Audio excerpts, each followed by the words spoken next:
"Don't go back in there!" The firefighter grabbed his arm.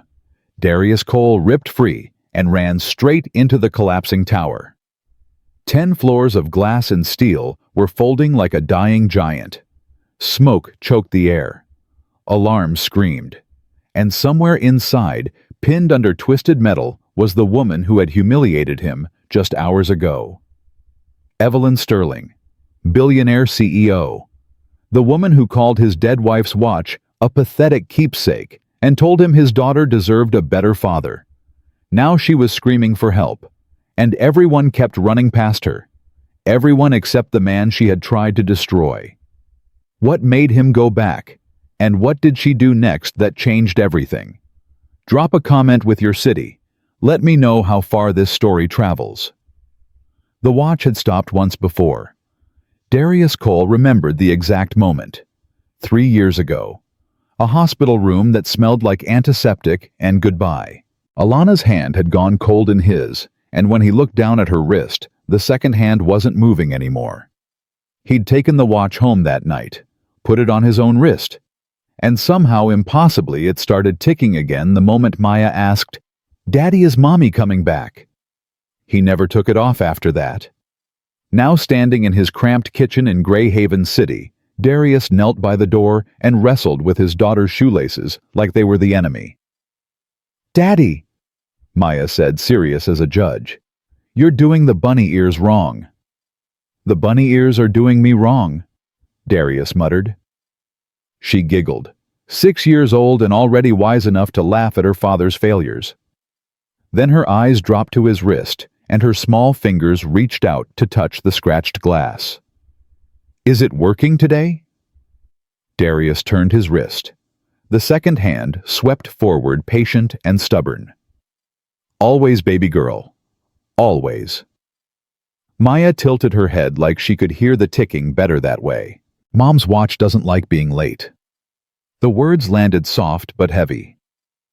Darius felt them in his ribs, in his throat, in the place where grief had built a permanent home.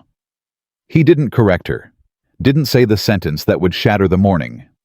Instead, he kissed the top of her head and forced a smile to sit where the ache wanted to live. "Then we better move." The lunch he packed was simple: peanut butter sandwich, apple slices, a small note with a crooked heart he'd drawn himself, because Alana used to do that, and Maya still expected it. At the door, Maya wrapped her arms around him. Her grip was fierce for someone so small. "Pick me up after school." "Always," Darius said, and he meant it like a vow. He watched her climb onto the school bus backpack, bouncing braids swinging. She turned at the window and waved. He waved back until the bus disappeared around the corner. Then he stood there for another 10 seconds, just breathing. The watch ticked against his pulse. Alana's voice echoed in his memory. "Now you'll have no excuse to keep me waiting." He never had. Not once in 8 years of marriage. Not once in 3 years of raising their daughter alone. Darius slid the watch under his sleeve and headed for work. Arcadia Tower didn't feel like a workplace. It felt like a monument. 10 floors of glass and steel rising over Grey Haven like a middle finger pointed at the sky. The lobby smelled like polished marble and expensive silence. People walked with purpose and never looked at the floor like the ground itself was beneath them. Darius moved through it in his gray uniform tool belt, heavy on his hips. Facilities technician. That was the title. The reality was simpler. Fix what breaks, disappear before anyone asks how. He'd been here 2 years. Replaced filters no one noticed. Tightened bolts no one thanked him for. Tested emergency doors that people assumed would work simply because the building looked like it should. Most days he was invisible. That was fine. Invisible meant safe. Invisible meant paycheck. Invisible meant Maya's field trip money and new shoes when her feet grew too fast. But today something felt off. It started near the service corridor around mid-morning. A smell. Sharp. Chemical. Wrong. Darius traced it to a utility area adjacent to a storage room that had recently been repurposed. New lock, new signage, new sense of secrecy. He checked the ventilation intake, frowned. The fumes shouldn't be pulling through there. If the vent system was compromised, he reported it immediately. Jonah Pike met him outside the security office. Head of security. Built like a former cop who missed the authority. His face said Darius was a problem to manage, not a person to hear. "We've got it handled," Jonah said. "It doesn't feel handled. If the vent system is pulling fumes into the main, your maintenance." Jonah's eyes hardened. "You fix what you're told to fix. You don't speculate." Darius held his gaze. "And if I'm right..." Jonah leaned closer, voice dropping to the kind of low meant for threats. "Then you'll have made a lot of noise for nothing. And people who make noise in this building don't last." Darius didn't flinch, didn't blink. But he did think about Maya waiting at the school gate, about the rent due next week, about the world that punished men like him for being right about the wrong things. He walked away, jaw clenched, chest tight. In the stairwell, he pulled out his phone and recorded a voice note. "Hey, Bug. I'm gonna try to get out early today, okay? Save me one of your stories. I want the long version." He hit send. The watch ticked under his sleeve. The humiliation came 2 hours later. Darius was crouched beside a loose panel near a sensor line in the main lobby, hands working out of habit. Focus narrowed to wire and seal. His sleeve rode up. The watch face caught the light scratched glass-worn leather strap, a small crack running across the surface like a scar. He wiped a smear of dust off with his thumb. Gentle, careful, like he was touching something that could break even if it was made of metal. A shadow fell across him. Darius looked up. Evelyn Sterling stood there. CEO, billionaire. The woman whose signature appeared on his paychecks and whose face appeared on magazine covers. She had 2 executives flanking her. Jonah Pike stood behind them, posture stiff with authority he didn't need to prove. They were dressed like the world had never dared stain them. Evelyn's eyes locked onto the watch. Her expression sharpened into something that didn't require effort. Disgust mixed with amusement. Cruelty polished until it looked like honesty. "What is that?" Darius rose slowly, wiped his hands on a rag. "Just a watch." Evelyn stepped closer. Her heels clicked on the marble like a countdown. "That's not just a watch," she said. "That's a relic. Something you'd find in a pawn shop bargain bin." Darius's throat tightened. "It belonged to my wife." One of the executives shifted, uncomfortable, like grief was something unprofessional that had wandered into the lobby uninvited. Evelyn's mouth curved into something that wasn't a smile. "A pathetic little keepsake." The words hit like a slap. Darius felt heat rise behind his eyes. He swallowed it down. Rent, groceries, Maya's field trip money. His life didn't allow pride to win. But Evelyn wasn't finished. Her gaze traveled over the uniform, the tool belt, the rag in his hands. Then she aimed for the place that would hurt most. "You know what's sad," she said, voice calm as a blade. "Your daughter deserves better than a man clinging to ghosts." The air left the room. Darius's fingers curled around the rag until his knuckles whitened. Behind Evelyn, Jonah Pike watched with the faintest hint of approval, like cruelty was proof of strength.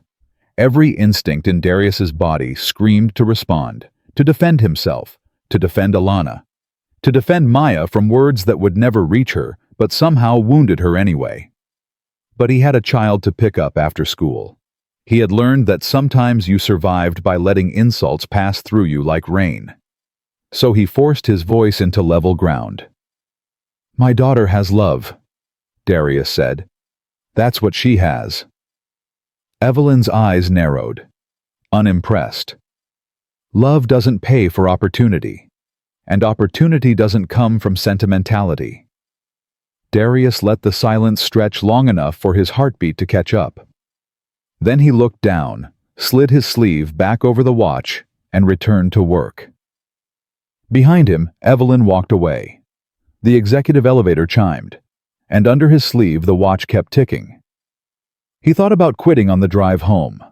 He thought about it at every red light, every stop sign, every moment the silence in the car got too loud. Your daughter deserves better than a man clinging to ghosts. The words wouldn't leave. They circled like vultures, picking at the parts of him he'd tried so hard to protect. Was she right? Was he clinging? Was he holding on to Alana so tight that he was forgetting to hold on to himself, to hold on to Maya? He looked down at the watch. Tick, tick, tick. Alana had given it to him on their 5th anniversary, a random Tuesday.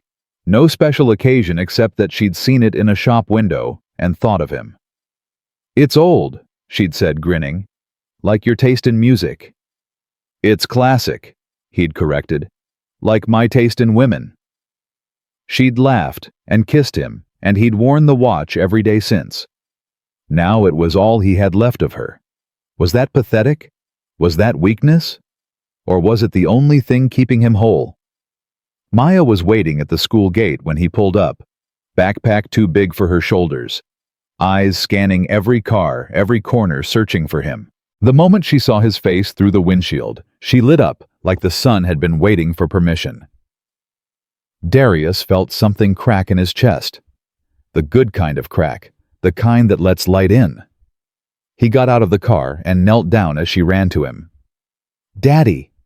She hit him full force, arms around his neck, face buried in his shoulder. "Hey, Bug! You came. I always come." She pulled back and looked at him with those eyes, Alana's eyes, and Darius knew the answer to every question he'd asked himself at those red lights. He wasn't clinging to ghosts. He was carrying forward everything that mattered. "Did you save me a story?" he asked. Maya nodded eagerly. "The long version." "Good. I want every detail." That night after dinner, after bath time, after the long version of the story that involved a princess who was also a dinosaur and also a firefighter, Maya fell asleep on the couch with her head on his shoulder. Darius sat there in the quiet, watching her breathe. The apartment wasn't much. Peeling paint on the ceiling. A window that stuck. Furniture held together by stubbornness and prayer. But it was theirs. And tomorrow he would go back to Arcadia Tower. He would swallow whatever Evelyn Sterling threw at him. He would fix what needed fixing and disappear before anyone asked how. Because that was what fathers did. They showed up. They kept going. They ticked forward 1 second at a time, even when the world tried to make them stop. Darius looked down at the watch. Tick, tick, tick. "I miss you," he whispered to no one. To Alana. To the life they should have had together. The watch didn't answer. It just kept moving. And so would he. The next morning started the same way. Shoelaces, breakfast, the note with the crooked heart. But something felt different as Darius drove to work. A heaviness in the air. A pressure behind his eyes that wouldn't explain itself. He parked in his usual spot. Walked through the lobby, clocked in. The tower hummed around him like it always did. Climate control. Elevators. The quiet machinery of wealth doing what wealth does. At 9:00 a.m., Claire Bennett from HR found him in the maintenance room. "Darius?" He looked up from a binder he'd been reviewing. The same binder from yesterday. Safety audits. Denied improvements. Blacked out pages. Claire's eyes were nervous. "Can we talk about?" She glanced at the binder, then at his face, then at the door. "You found those reports." "I found them." "It's complicated." "It's always complicated when the simple truth is ugly." Claire's jaw tightened. She wanted to say something. He could see it fighting behind her teeth, but whatever it was, she swallowed it. "Just be careful," she said. "Some things in this building aren't meant to be fixed." She turned and walked away before he could respond. Darius stared at the binder, at the blacked-out recommendations, at the denial stamps with executive signatures. A chill ran down his spine. At 3:42 p.m., Darius was on the second floor replacing a filter in an air handling unit. His phone buzzed. A text from Maya's school. Reminder early pickup today at 4:15 p.m. for parent conference. He checked his watch. Plenty of time. He'd finish this unit clock out and make it with minutes to spare. Tick, tick, tick. At 3:44 p.m., he sealed the filter housing and reached for his tool bag. At 3:45 p.m. time, stopped pretending it was gentle. The first sound wasn't a boom, it was a pressure, like the building inhaled too hard and forgot how to exhale. Then the explosion tore through Arcadia Tower with a violence that made the world tilt sideways. The floor lurched. Darius grabbed a pipe to keep from falling. The lights flickered, died, returned as emergency red. Glass shattered somewhere below a glittering storm of razor rain. The air filled with dust and alarms and the sharp taste of something burning. People screamed. Darius didn't have time to process.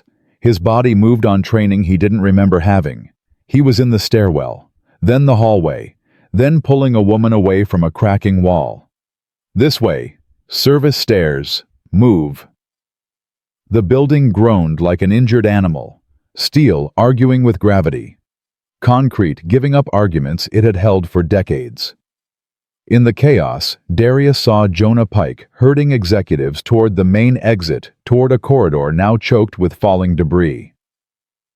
"Not that way," Darius shouted. "South stairwell, go!" Jonah glared at him. That same look from yesterday. The look that said Darius had no right to speak. Then the ceiling cracked. A shower of debris forced everyone to choose. And for one moment, just one, Jonah Pike looked like he finally understood what Darius had been trying to say all along. Darius kept moving, dragging the emergency door wide, pushing people through, counting heads like Maya's life depended on it, because somehow it did. Every face that passed him was someone's father, someone's mother, someone's child. He couldn't save them all, he knew that, but he could save the ones in front of him. Go, keep moving. Don't stop. The tower shuddered. Another explosion somewhere above. The building was eating itself from the inside out. Darius burst through the south exit and stumbled onto the sidewalk. Smoke, sirens, firefighters rushing toward a disaster that was already winning. He turned back to look at the tower, and that's when he heard it. A voice. Thin, jagged, trapped. Help! Not a crowd scream, not a distant echo. A single voice, human and desperate, coming from inside the broken lobby. Darius's eyes found her through the smoke. Evelyn Sterling. Pinned near the collapsed staircase. Blood on her collar. Dust caked in her hair. Her hand clawing weakly at a beam that didn't care. People ran past her. Some didn't see. Some did. They all kept running anyway. A firefighter grabbed Darius's arm. "Sir, get back. The structure's unstable." Darius didn't move. His eyes were locked on Evelyn. 24 hours ago, she had stood over him in that lobby and called his wife's memory pathetic. She had looked at his daughter's existence and found it wanting. She had tried to make him feel like nothing. Now, she was nothing. Just another body trapped under debris. Just another voice screaming for help in a world that had stopped listening. He could walk away. He could let the building finish what it started. He could tell himself it was justice. But then he thought about Maya, about picking her up after school, about the way she looked at him like he was the whole world, about the stories he told her at bedtime stories, where the hero always did the right thing even when it hurt. What kind of father would he be if those stories were lies? What kind of man? Darius pulled his arm free. "That's the CEO in there," the firefighter shouted. "I know who she is." He started walking toward the building. "Sir, sir." The firefighter's radio crackled with new emergencies. New dangers. The structure was failing. The next collapse could happen any second. Darius didn't stop. He walked into the smoke, and the watch on his wrist kept ticking. The smoke hit him like a wall. Darius pulled his shirt over his nose and mouth, but it barely helped. Every breath tasted like burning plastic, and something worse, something chemical that made his lungs want to close up and quit. He moved low using the service layout burned into his memory from 2 years of fixing every broken thing in this building. He didn't head for the grand staircase. That was where the crowd had panicked. That was where the worst of the collapse had happened. Instead, he cut through the maintenance corridor, past the electrical room, past the storage closet where he'd smelled those fumes yesterday, the ones Jonah Pike told him to forget about, the ones that had probably just killed people. Another explosion somewhere above. The building shuddered, and Darius grabbed a doorframe to steady himself. Dust poured from the ceiling like gray snow. He kept moving. The lobby was worse than he'd imagined. What had been polished marble and expensive silence was now a graveyard of twisted metal and shattered glass. Emergency lights cast everything in bloody red. The alarms had given up screaming and now just wailed tired and broken. And there she was.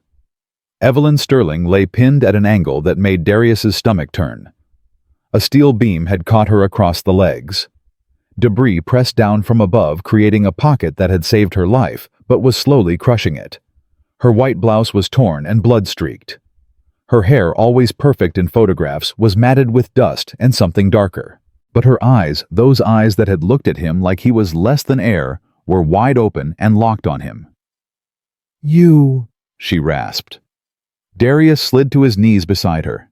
His hands were already scanning the debris, looking for leverage points, weight distribution. What could shift? What would kill them both if he moved it wrong? "Don't talk," he said. "Save your breath." But Evelyn Sterling had never taken orders from anyone, especially not from a man in a maintenance uniform. "You came back." Her voice scraped like gravel. "Why?" Darius didn't answer. He was too busy calculating. The beam across her legs was heavy, but not immovable. The problem was the slab above it cracked, tilting, hanging by engineering that had already failed once today. "I asked you a question, and I told you to save your breath." "I'm dying." She coughed and something wet rattled in her chest. "I think I've earned an answer." Darius looked at her then. Really looked. Not at the CEO, not at the billionaire, not at the woman who had tried to cut him open with words sharp enough to draw blood. Just a human being stuck beneath a mistake. "You're not dying," he said. "Not today." "How do you know?" "Because I'm not going to let you." The building groaned overhead. A long, ugly sound. Steel giving up. Concrete surrendering. The pocket around them felt smaller suddenly, like the tower was trying to swallow them both. Evelyn's eyes went to his wrist. The watch had slid out from under his sleeve, its scratched face catching the emergency lights. "That watch," she whispered. "You're still wearing it." "I never take it off." Even after what I said. Darius pulled a crowbar from his tool bag and wedged it under the beam. "Especially after what you said." He braced his shoulder and pushed. The beam didn't move. He adjusted, found a better angle, used a chunk of concrete as a fulcrum. "What I said was cruel." "Yes. I meant it to be." "I know." The beam shifted half an inch. Evelyn gasped, pain or relief he couldn't tell. "Why?" she asked. "Why did I say those things?" Darius grunted with effort. "You're asking me to explain your own cruelty. I'm asking if you understand it." Another push. Another inch. Sweat dripped down Darius's face and mixed with the dust coating his skin. "I don't need to understand it," he said. "I just need to survive it." "But you came back." Evelyn's voice cracked on something that might have been emotion. "You could have left me here. You should have left me here." "Maybe." "Then why didn't you?" Darius stopped pushing. He looked at her, really looked, and for the first time, he saw something behind the armor. Fear. Not just fear of dying, but fear of the answer. Fear of what it meant that a man she'd tried to destroy was now the only person trying to save her. "I have a daughter," Darius said. "Her name is Maya. She's 6 years old and she thinks I'm a hero. Evelyn blinked. I know. I mentioned her yesterday. I said, I remember what you said. The words hung between them heavy as the debris. Every night, Darius continued, I tell her stories. Stories about good people doing good things. Stories where the hero always makes the right choice even when it's hard. Even when it hurts. He gripped the crowbar tighter. If I leave you here, those stories become lies. And my daughter deserves better than a father who tells lies. Evelyn's throat worked. Something shifted in her expression, not softness, not yet, but the beginning of something that might become softness, if given enough time. You're not saving me for me, she whispered. No. You're saving me for her. I'm saving what's right. Darius braced again. So my little girl can grow up believing the world is still worth living in. He pushed. The beam moved. Evelyn cried out real pain this time, sharp and involuntary, but her legs were free. The weight was off. Can you move? Darius asked. I don't know. Try. She tried. Her face contorted with effort and agony. Her legs responded, but barely. One of them was bent at an angle that suggested something broken inside. I can't walk, she said. I can't. Then I'll carry you. You'll die trying. Maybe. Darius slipped an arm under her back. But I've got a parent conference at 4:15, so I'd rather not. Despite everything, the pain, the fear, the collapsing building, Evelyn let out a sound that might have been a laugh. A parent conference. Maya's teacher wants to talk about her reading level. Apparently she's advanced. Of course she is. Evelyn gritted her teeth as Darius lifted her. She's your daughter. The compliment landed strange and unexpected. Darius didn't know what to do with it, so he ignored it and focused on moving. One step, then another. The corridor he'd come through was still passable, but it wouldn't be for long. Every few seconds, something fell. Something cracked. Something gave up the fight to stay standing. Why did you say those things? Darius asked, as he half-carried, half-dragged her toward the exit. Yesterday. In the lobby. Why? Evelyn was quiet for a moment. When she spoke, her voice was different, smaller. Because I saw something I didn't want to see. What? Love. Darius kept moving. That doesn't make sense. It does if you've spent your whole life believing love is weakness. Evelyn's arm tightened around his shoulder. I saw you with that watch. The way you touched it. The way you looked at it. And I knew that you had something I've never had. What's that? Something worth holding on to. The building shook. Darius stumbled but kept his balance, kept moving. So you tried to break it, he said. I tried to break you. Evelyn's voice dropped to barely a whisper. Because if I could break you, then maybe love really was weakness. Maybe I wasn't missing anything. Maybe I was right to build my life out of money and power instead of... She stopped. Instead of what? Darius asked. Instead of things that can be lost. They reached the maintenance corridor. The air was clearer here, but not by much. Darius could see the exit ahead, a rectangle of daylight filtered through smoke. Everything can be lost, he said. Money, power, buildings, people. The only difference is what you do before you lose it. And what did you do? I loved my wife, every day, every moment. I held her hand when she was scared. I made her laugh when she was sad. I told her she was beautiful when she didn't believe it. And when she died... His voice caught. He hadn't talked about this with anyone. Not really. Not like this. When she died, he continued, I had no regrets. Because I hadn't wasted a single second pretending I didn't need her. Evelyn was silent. But something wet ran down her cheek that wasn't blood or sweat. I've wasted so many seconds, she finally said. Then stop wasting them. They reached the exit.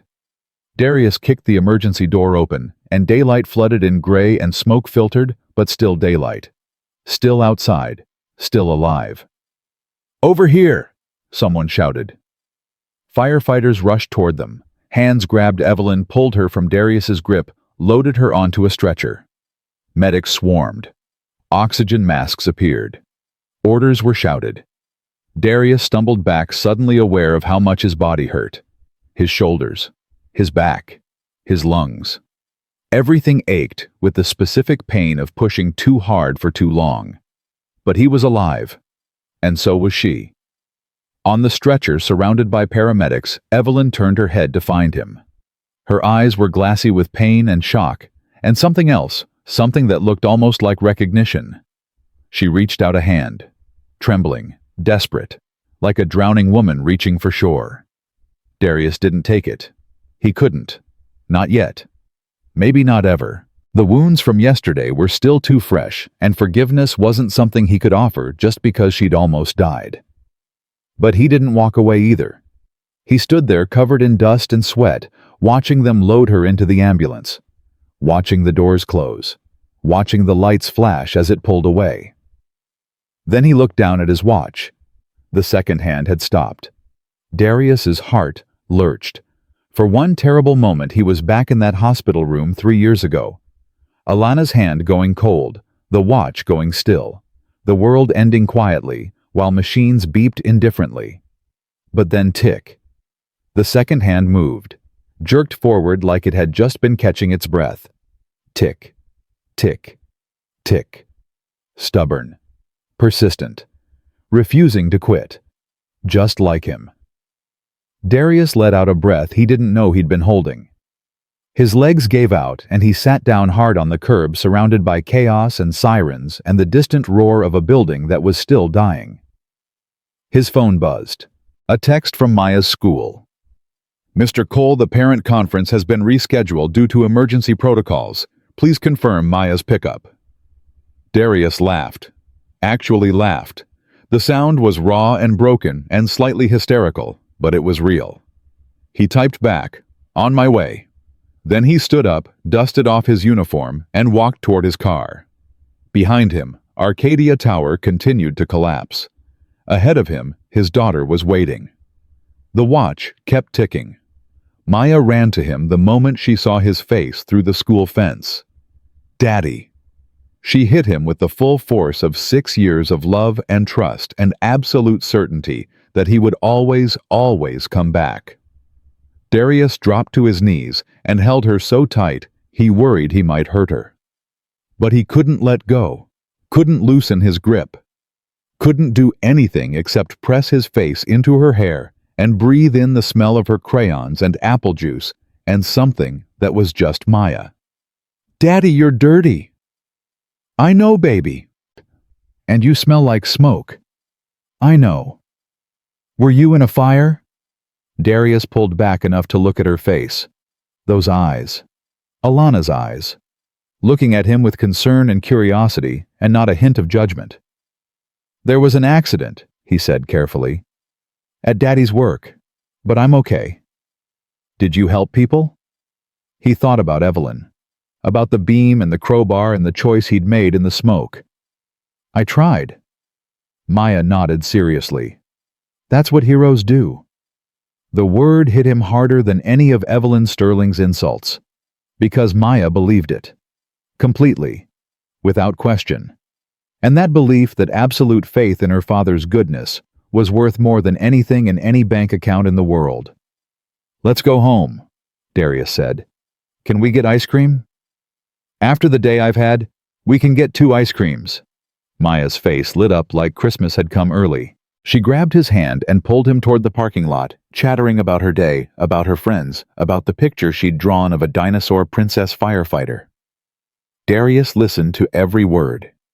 Held her hand like it was the most precious thing in the universe. Which it was. At home, he gave her a bath, even though it wasn't bath night. He needed to wash the day off them both. Maya played with her rubber duck and sang songs she'd learned at school, while Darius sat on the floor beside the tub and watched her be alive. "Daddy." Yeah, Bug. Is Mommy's watch okay? Darius looked down at his wrist. The watch face was dusty but intact. The second hand swept forward, patient and certain. It's okay, he said. It's always okay. Good. Maya splashed her duck. Because Mommy would be sad if it broke. How do you know that? Because she gave it to you. And when you give someone something, you want them to keep it forever. Darius's throat tightened. That's very wise, Bug. I know, she grinned. I'm advanced. He laughed, really laughed, and for a moment the weight of the day lifted. Not gone, but lighter, bearable. That night, after bedtime stories and goodnight kisses, and the long version of the Dinosaur Princess Firefighter saga, Darius sat alone in the living room. The apartment was quiet. The TV was off. Outside, sirens still wailed in the distance, the city still processing the disaster that had torn through its heart. Darius turned on the news. Arcadia Tower filled the screen, or what was left of it.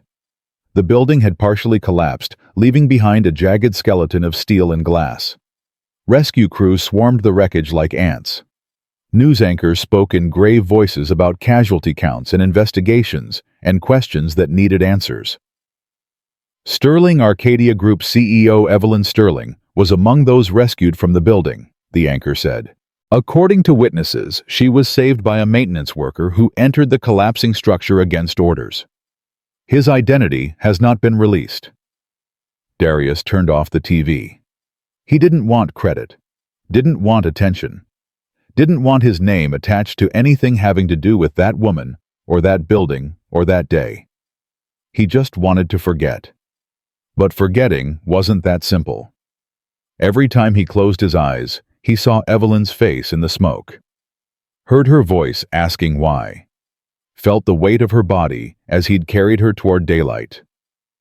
He saw the blacked-out safety reports, the denied recommendations, the signatures that had signed away lives to save money.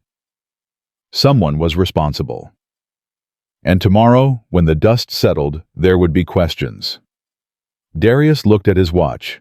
Tick, tick, tick. Tomorrow, he thought. Tomorrow, I deal with tomorrow. Tonight he had survived. That had to be enough. The call came 3 days later. Darius was at the grocery store trying to decide between 2 brands of peanut butter when his phone rang. The number was unfamiliar, but the voice wasn't. Mr. Cole, this is Claire Bennett, from Sterling Arcadia Group. I know who you are. A pause. I assume you've seen the news. Hard to miss. The investigation is moving fast. They're looking at the safety audits, the denied improvements, everything you found in that binder. Darius put down the peanut butter. And there are going to be charges, criminal charges, against multiple executives. Good. Including Evelyn Sterling. Darius was quiet for a moment. He thought about the woman pinned under the beam, the woman who'd wept when he'd talked about loving his wife, the woman who'd reached for his hand and found empty air. Is that why you're calling? He asked. To tell me justice is coming? No. Claire's voice dropped. I'm calling because she wants to see you. Who? Evelyn. She's still in the hospital. She's asking for you specifically. She says... Claire hesitated. She says she needs to tell you something. Before everything happens. Before the lawyers take over and the story gets written by people who weren't there. Darius gripped his phone tighter. Why should I care what she needs? You shouldn't. Claire's answer was simple and honest. But I think you will anyway, because you're the kind of man who goes back into burning buildings for people who don't deserve it. The line went quiet. Darius stood in the grocery store aisle surrounded by normal people doing normal things and felt the weight of an impossible choice. He didn't owe Evelyn Sterling anything. She had humiliated him, attacked the memory of his wife, insulted his daughter, presided over a company that had killed people through negligence and greed. He didn't owe her a single word. but he remembered what he'd told her in the smoke. I'm saving what's right, so my little girl can grow up believing the world is still worth living in. What did it mean to believe in a world worth living in? Did it mean only helping the people who deserved it? Only extending grace to the innocent? Only forgiving the already forgiven? Or did it mean something harder? Something that cost more? Darius put the peanut butter in his cart, checked out, drove home, made dinner for Maya, put her to bed. Then he got in his car and drove to the hospital. Evelyn's room was private, of course. Rich people didn't share space with regular tragedy, but the money couldn't hide what the tower had done to her. She lay propped against pillows, smaller than he remembered. Her face was pale. Bandages peeked out from under her hospital gown. Machines beeped a quiet rhythm beside her bed. She looked up when he entered. You came. Darius stood just inside the doorway. Claire said you wanted to talk. I did. I do. Evelyn's throat worked. Please, sit. He didn't sit. He stayed standing, arms crossed, weight on his heels, ready to leave if this turned into something he couldn't stomach. Evelyn seemed to understand. She didn't push. I want to apologize, she said. You already did. In the ambulance. Through Claire. It's getting repetitive. Not for what I said in the lobby. Evelyn's eyes met his, and for the first time since he'd known her, there was no armor in them, no sharpness, just raw, unprotected humanity. For what I did before that, what I authorized, what I ignored. Darius's jaw tightened. The safety audits. I signed off on the denials, every one of them. Her voice broke slightly. I told myself it was business. Cost-benefit analysis. Acceptable risk. All the phrases you use when you want to pretend money matters more than people. It doesn't. I know that now. Tears spilled down her cheeks. She didn't wipe them away. I knew it the moment that beam fell on me, and nobody stopped. Nobody came back. Nobody cared. Except you. Darius felt something shift in his chest. Not forgiveness, not yet, but something adjacent to it. Recognition, maybe.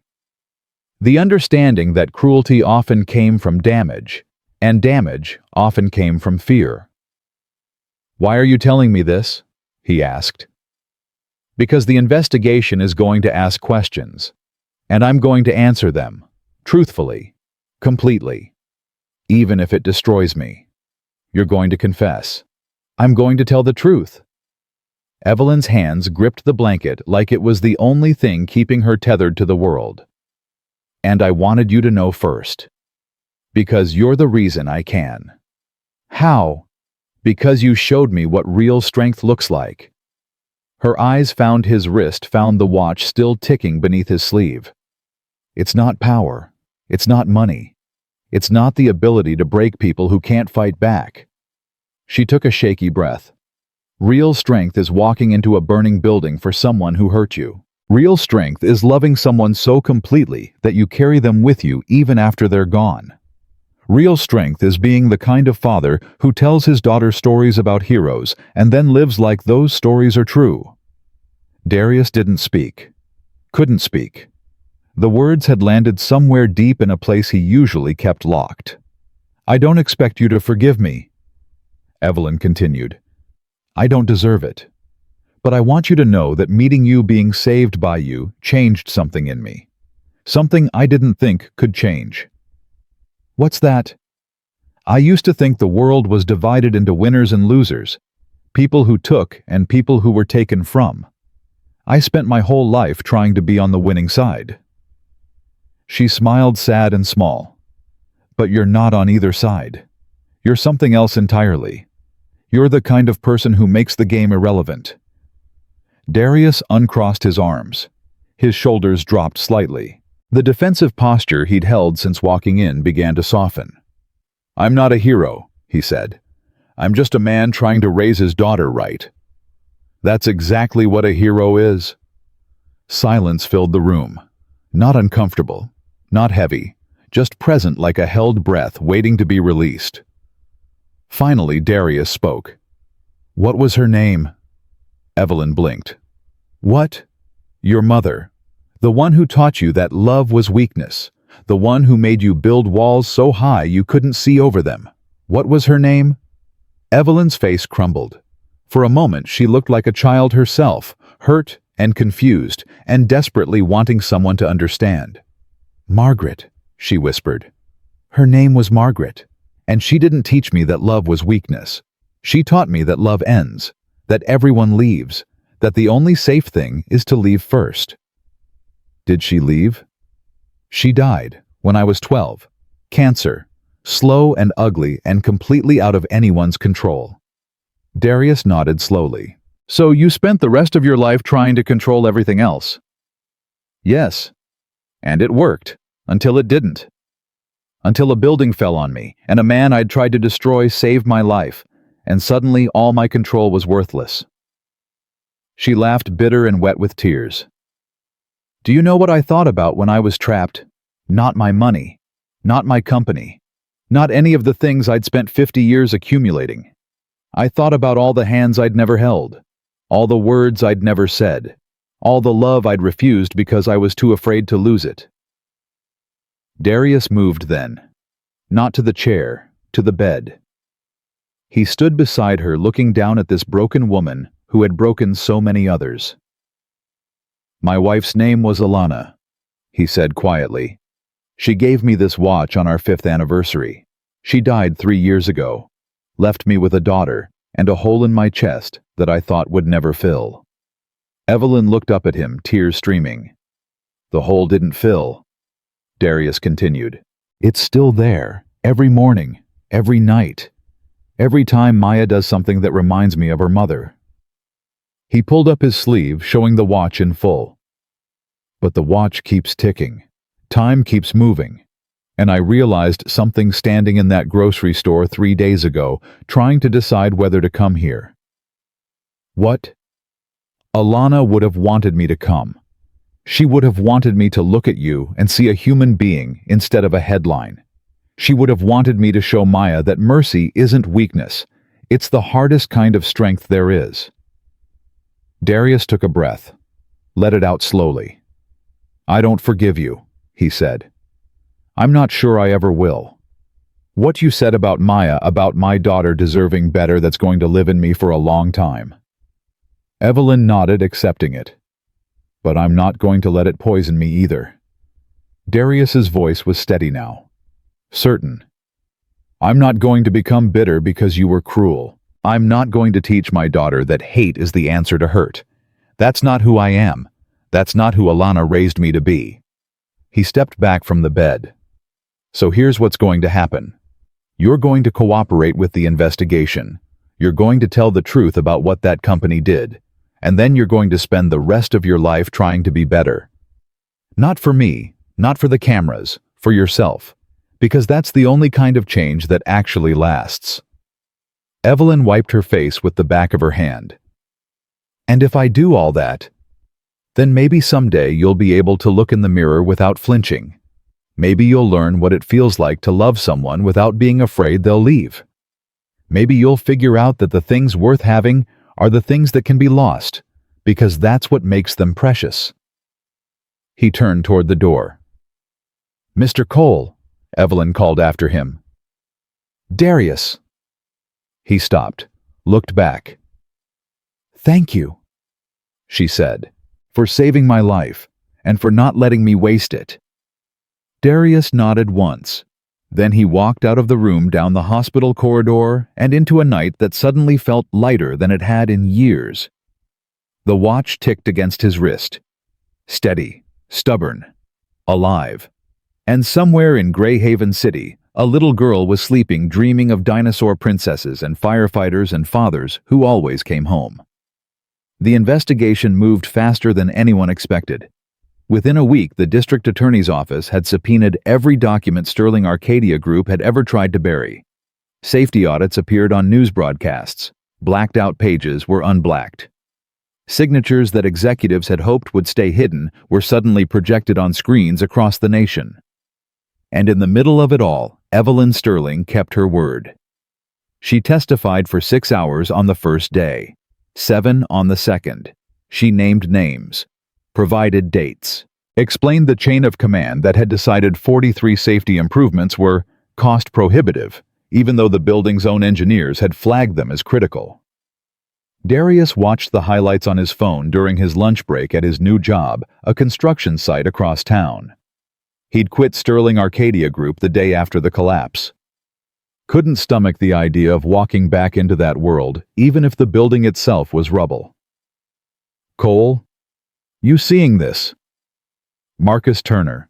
His new foreman leaned over with his own phone.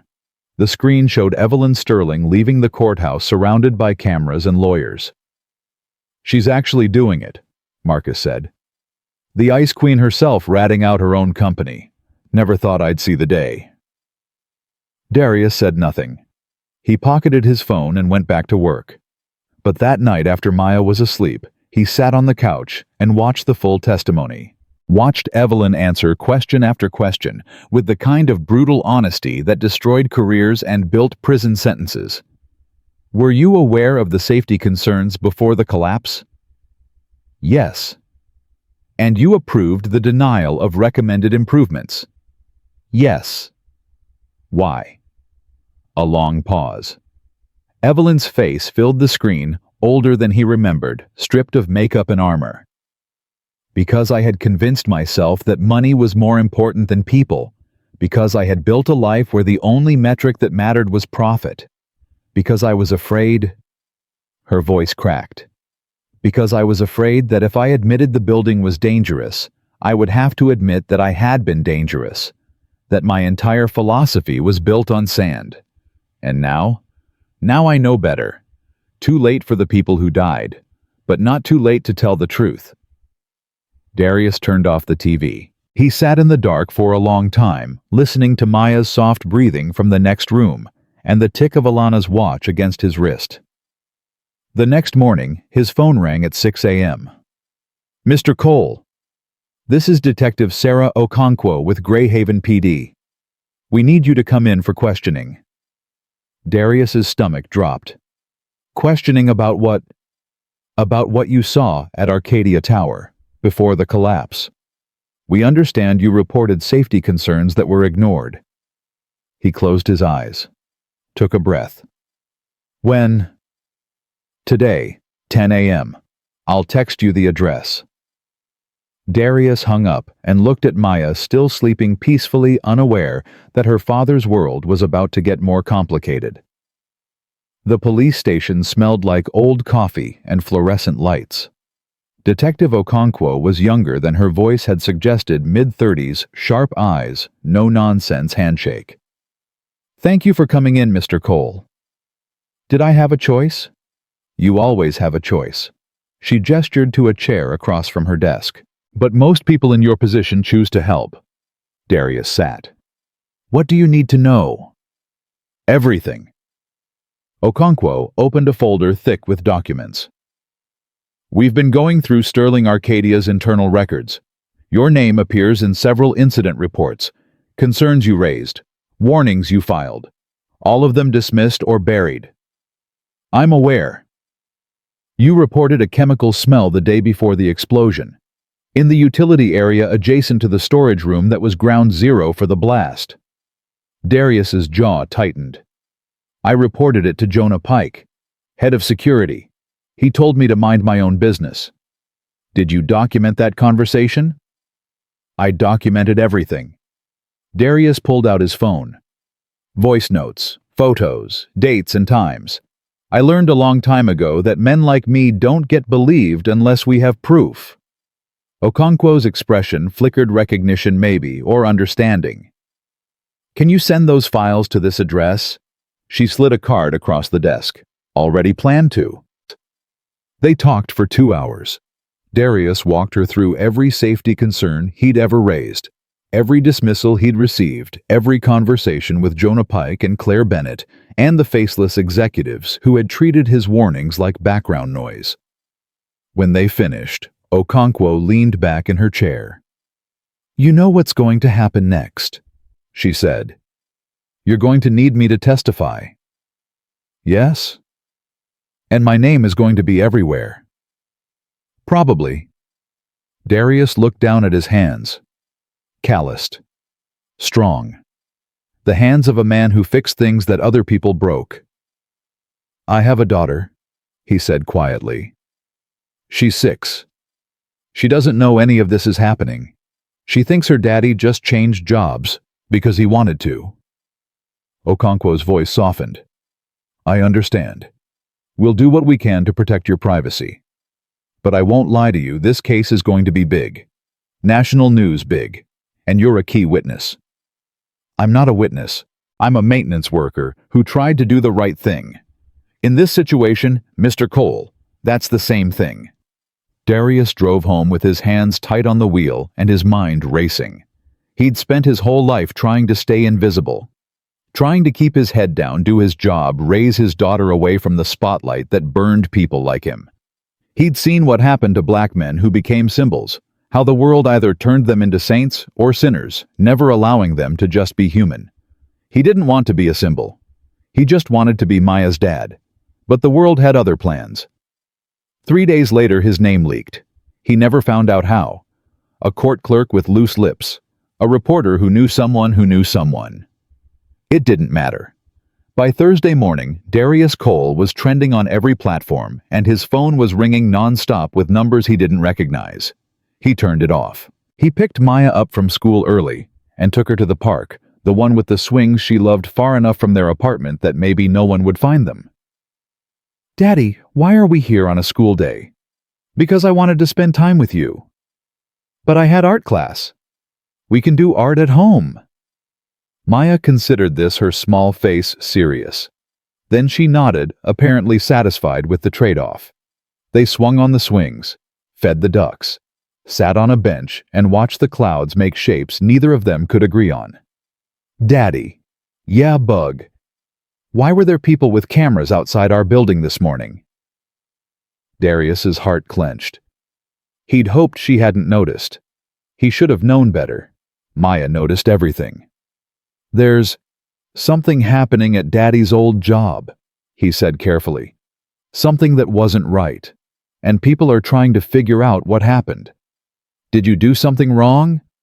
No, baby. I tried to do something right. But sometimes when you try to do something right, it makes a lot of noise. Maya thought about this. Like when I told Mrs. Patterson that Tommy was cheating on the spelling test. Despite everything, Darius laughed. Yeah, kind of like that. Tommy was mad at me for a whole week. I know. But Mrs. Patterson said I did the right thing. She was right. Maya nodded solemnly. So, you did the right thing, and now people are mad. Some people, not everyone. Are you scared? The question hit him harder than he expected. He looked at his daughter. Alana's eyes, his stubbornness, her own emerging wisdom, and felt the weight of everything he was carrying. A little, he admitted. But you know what Mom always said, that being brave doesn't mean not being scared. It means being scared and doing the right thing anyway. Maya reached over and took his hand. Her fingers were small and sticky from the ice cream they'd shared earlier. Then you're brave, she said simply.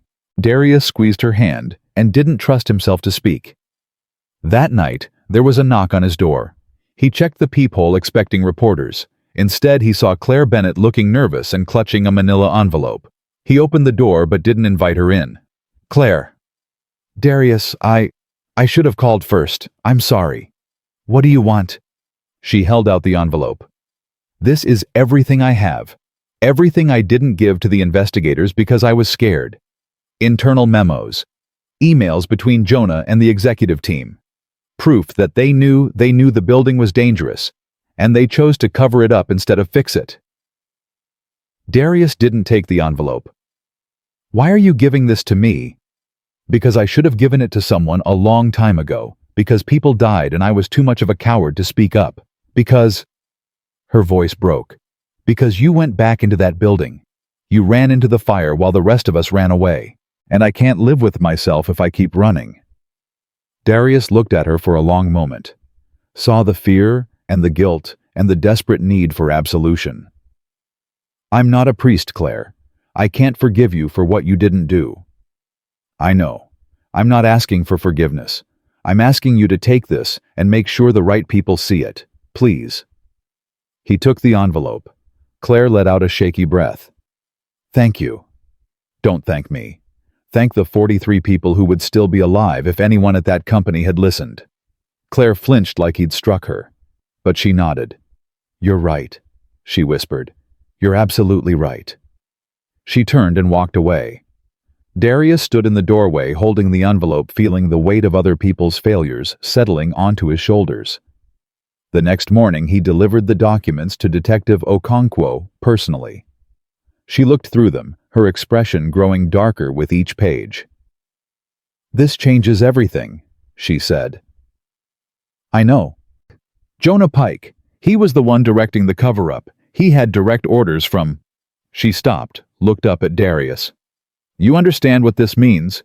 It means more people are going to prison. It means you're in danger. Darius's blood went cold. What? Pike disappeared 2 days ago. Missed his scheduled testimony. We've been trying to locate him, but... She set down the papers. Mr. Cole, I think you should consider protective custody. I have a daughter. We can arrange... No. Darius stood his chair, scraping loudly against the floor. I am not putting my little girl in some safe house because a coward with a badge decided to run. He's the one who should be scared, not me, not Maya. Mr. Cole, I spent 2 years in that building being told to shut up and do my job. I spent 2 years watching people in expensive suits make decisions that killed people. And now you want me to hide?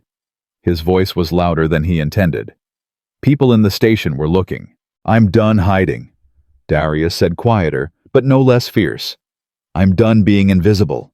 If Jonah Pike wants to find me, he can find me. But I'm not going to let my daughter grow up thinking her father ran from the truth. Okonkwo studied him.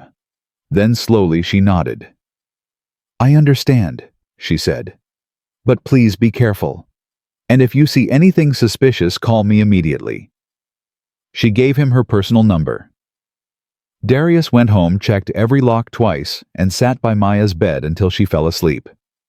The next 3 days passed in tense quiet. No reporters at the door, no strange cars on the street. Just the normal rhythms of life: breakfast, schoolwork, dinner, bedtime stories. Darius started to think maybe Okonkwo had been paranoid. Then on the 4th night his phone rang at 2 a.m. Unknown number. He answered anyway. Hello. Breathing on the other end. Heavy. Deliberate. Who is this? You should have stayed invisible, Cole. Jonah Pike's voice. Darius sat up in bed, instantly alert. How did you get this number? Does it matter? You're a maintenance worker with a hero complex. You think you can take down people like us. You think testifying is going to change anything. I think 43 families deserve the truth. The truth. Jonah laughed, an ugly sound. The truth is that buildings fall, people die, and the only thing that matters is who's left standing at the end. That sounds like a confession, Jonah. That sounds like reality. Something you've never understood. You walk around with your dead wife's watch like it means something, like love is some kind of armor. But love doesn't protect anything. Love makes you weak. Love makes you stupid. Love makes you run into burning buildings for people who would step over your corpse without blinking. Darius's grip on the phone tightened. Is that why you called, to tell me how weak I am? I called to give you a choice. You can withdraw your testimony. Tell them you don't remember. Tell them you made a mistake. And this all goes away. Or silence. Then, or I make sure your daughter grows up the same way you did, without a parent. The line went dead. Darius didn't sleep for the rest of the night. He sat in the dark watching his phone, watching the door, listening for any sound that didn't belong. At 6 a.m. he called Detective Okonkwo. He threatened Maya. Okonkwo was at his apartment within the hour, along with 2 uniformed officers. We're going to post a car outside, she said. And I want you to consider, I already told you, no safe houses. Mr. Cole, but I want something else. Darius looked her in the eye. I want to testify tomorrow, not next week, not when the lawyers are ready. Tomorrow. Get me in front of a judge and a camera and let me say what I know. Make it public. Make it impossible to bury. Okonkwo blinked. That's not how these things usually work. Then make it work. She studied him, this man in a worn t-shirt and old jeans with a 6-year-old daughter and a dead wife's watch on his wrist, asking to stand up against people who had just threatened his family. Why? She asked quietly. Why put yourself through this? Darius thought about Maya, about Alana, about the stories he told at bedtime and the promise he'd made in a collapsing building. Because my daughter asked me if I was brave, he said. And I told her that being brave means being scared and doing the right thing anyway. I can't look her in the eye and tell her that was a lie. Okonkwo was quiet for a long moment. Then she pulled out her phone. Let me make some calls. The testimony happened 48 hours later. Not in a courtroom, the grand jury wasn't ready for that. But in a press conference at the district attorney's office broadcast live to every news station in the country. Darius wore his best shirt. The one Alana had bought him for their last anniversary. The one he'd planned to wear to her funeral before deciding it was too painful. He wore it now because he needed her close. The room was packed. Cameras everywhere. Faces he didn't recognize, all waiting to hear what the hero maintenance worker had to say. He wasn't a hero. He was just a father trying to set an example. But if they wanted to make him a symbol, then he'd be a symbol of the truth. The district attorney introduced him, asked if he was ready. Darius looked directly into the camera, directly into millions of living rooms across the country. My name is Darius Cole, he said. I worked at Arcadia Tower for 2 years. I fixed things. I reported problems. And I watched people in power ignore those problems because fixing them would cost money. He took a breath. 43 people died because of that decision. 43 families lost someone they loved. And I'm here because they deserve better than silence. He told them everything. The safety audits. The denied improvements. The chemical smell he'd reported the day before the explosion. The threat he'd received from Jonah Pike. Everything. When he finished, the room was silent. Then the questions started. Mr. Cole, did Evelyn Sterling personally approve the denied safety measures? She signed off on them. Whether she understood what she was signing, you'd have to ask her. Do you blame her for what happened? Darius paused. Thought about the woman in the rubble. The woman in the hospital. The woman who had wept when he told her about loving his wife. I blame everyone who chose money over people, he said carefully. But I also believe in redemption. Evelyn Sterling is cooperating fully with this investigation. She's facing the consequences of her choices. That's more than most people in her position would do. Are you afraid for your safety? Yes. But I'm more afraid of teaching my daughter that fear is a reason to stay silent. What do you want to come from all this? Darius looked into the camera again. I want change, real change. I want laws that protect workers who report problems. I want executives who ignore safety concerns to face prison time, not golden parachutes. I want every father and mother who goes to work in a building to know that someone is actually responsible for making sure they come home. He paused. I want my daughter to grow up in a world where the right thing to do and the safe thing to do are the same thing. That's what I want. The press conference ended. Darius walked out of the building into a wall of flashing cameras and shouted questions. He didn't answer any of them. He got in his car, drove to Maya's school, and picked her up like he did every day. Daddy!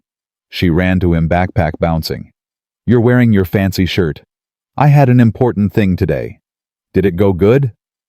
Darius scooped her up and held her tight. Yeah, bug. I think it did. That night, after the stories and the songs and the goodnight kisses, Darius sat on the couch and turned on the news. His face was everywhere. Hero whistleblower. Maintenance worker turned truth teller. The man who exposed Arcadia Tower. He watched himself speak on a dozen different channels. his words replayed and analyzed and debated by people who had never fixed a broken door or cleaned up someone else's mess. His phone buzzed, a text from an unknown number. He almost didn't open it. Then he did. "You did the right thing. Thank you. E.S. Evelyn Sterling." Darius stared at the message for a long time. Then he looked down at his watch. Tick, tick, tick. Alana's voice echoed in his memory. "Now you'll have no excuse to keep me waiting." He texted back 2 words, "Don't stop." He didn't know if she would understand, but somehow he thought she might. The weeks that followed moved like a river after a storm, fast, unpredictable, carrying things that couldn't be put back where they belonged. Jonah Pike was arrested on a Tuesday morning 3 blocks from the Mexican border. The news showed him in handcuffs, face blank, refusing to speak. Darius watched the footage on his phone while Maya ate breakfast and felt nothing close to satisfaction. Justice wasn't supposed to feel empty, but it did. "Daddy, why is that man on TV?" Darius turned off the phone. He's someone who made bad choices, Bug, and now he has to answer for them. Like time out. Yeah, a really long time out. Maya nodded, accepting this as sufficient explanation, and went back to her cereal. The trial dates were set. The indictments came down like dominoes. 12 executives, 3 board members, and Evelyn Sterling herself, charged with criminal negligence resulting in death. The legal experts on television used words like unprecedented and landmark case, but Darius heard something else beneath the analysis. They were surprised. They were surprised that a billionaire was actually facing consequences. Surprised that the system was working the way it was supposed to work. Surprised that a maintenance worker's testimony had mattered. Darius wasn't surprised. He was exhausted. The press didn't stop calling. Interview requests piled up in his voicemail. Book agents reached out. Movie producers left messages. Everyone wanted a piece of the story, and everyone wanted Darius to be the face of it. He said no to all of them. "Why?" Marcus Turner asked one afternoon at the construction site. "You could make real money, brother. Set yourself up. Set Maya up." Darius drove a nail into the beam with more force than necessary. "I didn't do any of this for money." "I know, but money's not evil. It's just a tool." "It's also the tool that killed 43 people." Darius drove another nail. "I'm not going to profit from their deaths. I'm not going to be another person who got rich off that building." Marcus was quiet for a moment. Then he clapped Darius on the shoulder. "You're a better man than most, Cole." "I'm just trying to be good enough for my daughter." That night, Darius's phone buzzed with a text from a number he'd saved but never used. "Can we meet? Not for the press, not for lawyers. Just to talk. E.S." He stared at the message for a long time. Part of him wanted to ignore it. Part of him wanted to tell Evelyn Sterling that she'd gotten enough of his time, that whatever she needed to say could wait for the courtroom. But another part, the part that had carried her out of a burning building, the part that had told her to stop wasting seconds, wondered what she wanted to say, that couldn't be said through lawyers. He texted back, when and where. Her response came immediately. "Tomorrow, 3 p.m., the park by Lincoln Creek Elementary. I'll come alone." Darius almost laughed.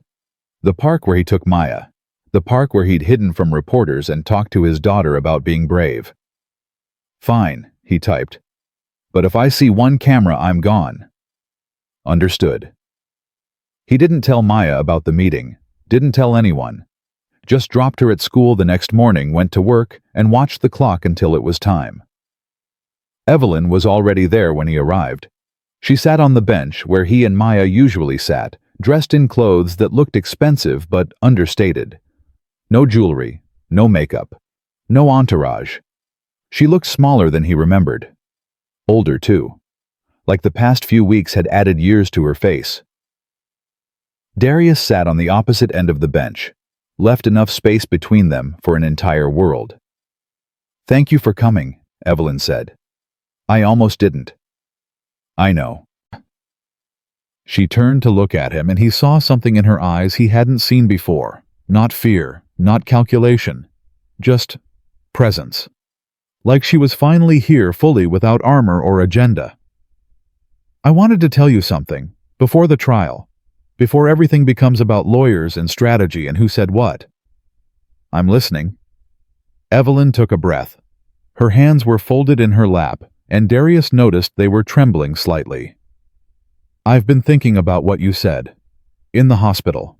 About not wasting seconds. She paused. I've wasted so many, Darius. Decades of them. I built an empire, and I told myself it meant something, but I never asked who it was for, who I was doing it for. And when I finally looked up from the spreadsheets and the stock prices, I realized I was completely alone. Darius said nothing. Let her talk. I had assistants and executives and lawyers, but I didn't have anyone who would run into a burning building for me. I didn't have anyone who would tell me the truth when I didn't want to hear it. I didn't have... Her voice cracked. I didn't have what you have. What's that? Love. The word came out small, fragile. Real love. The kind that stays after the money's gone. The kind that ticks forward even when everything else stops. Darius felt his throat tighten. He looked down at his watch. Tick, tick, tick. I'm not asking for forgiveness, Evelyn continued. I know I said that before, and I meant it. What I did, what I said to you, there's no apology big enough. I tried to destroy something beautiful because I was jealous of it, because I was afraid of it, because I've spent my whole life running from the kind of love that could hurt me. And now... Evelyn turned to face him fully. Her eyes were wet, but she didn't look away. Now I want to stop running.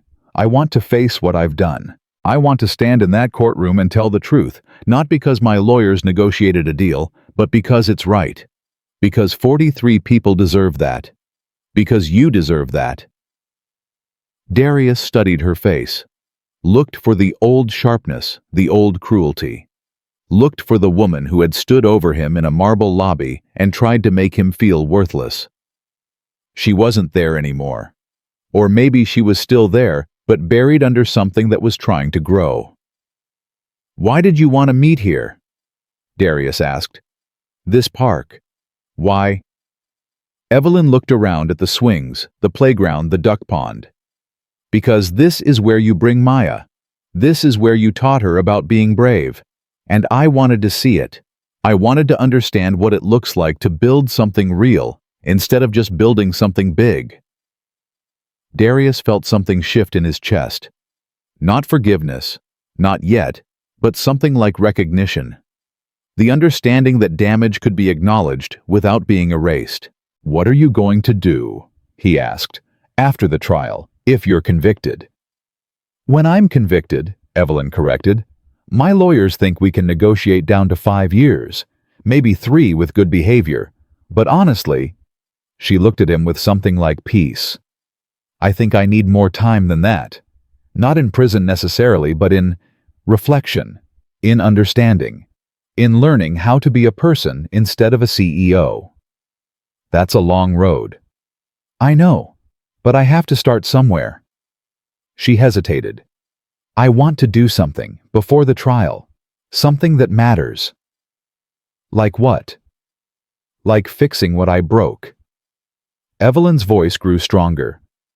Not the building that's gone, but the community, the schools, the infrastructure that Sterling Arcadia Group neglected while we were busy making shareholders rich.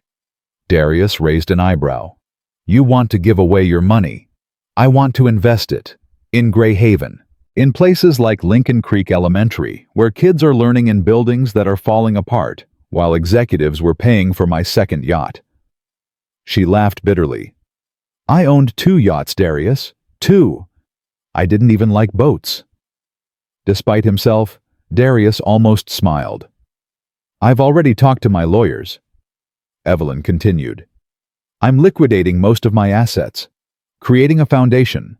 The Arcadia Memorial Fund for victims' families, for infrastructure improvements for worker protection programs. And I want you to help me run it. Darius's head snapped toward her. What? Not as an employee, as a partner, an equal voice. Someone who will tell me when I'm being an idiot and make sure the money actually goes where it's supposed to go. I'm a maintenance worker. You're a man who fixed everything Sterling Arcadia broke. You're the only person who saw what was wrong and tried to stop it. You're the reason I'm sitting here instead of in a grave. Evelyn's eyes held his. I don't need another Harvard MBA. I need someone who understands what it means to hold things together when they're trying to fall apart. Darius sat with the offer. It was unexpected, overwhelming, and potentially life-changing, not just for him, but for Maya. But something else was nagging at him. Why me? He asked. Really, the real reason. Evelyn was quiet for a long moment. Because you carried me out of that building, she finally said. And I want to understand how someone could do that. How someone could risk everything for a person who had been cruel to them.